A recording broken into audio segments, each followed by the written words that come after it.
È il minimo. Parlare di sedia elettrica va a evocare ovviamente concetti che non possiamo condividere. Così vale non perché l'assessore non ha la mia idea politica, ma se fosse un leghista dovrebbe fare la stessa cosa, dimettersi. È giusto che si sia dimessa, penso che questo atto ponga la parola fine a questa polemica e spero che non ci sia nessun altro che va a imitare fatti come questi.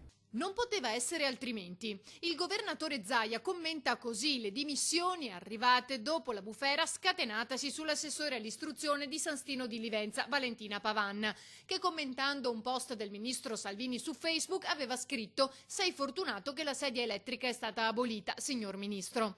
Frase che ha fatto insorgere subito i leghisti e non solo, e che in breve è stata rimossa dal social. L'assessore si è resa conto dell'uscita infelice che aveva avuto, porgendo qualche ora dopo le sue scuse. La mattina seguente però sono arrivate anche le dimissioni ufficiali. «Ritengo doveroso», aveva scritto, «questo gesto per rispetto delle istituzioni che in questo momento sono chiamata a rappresentare.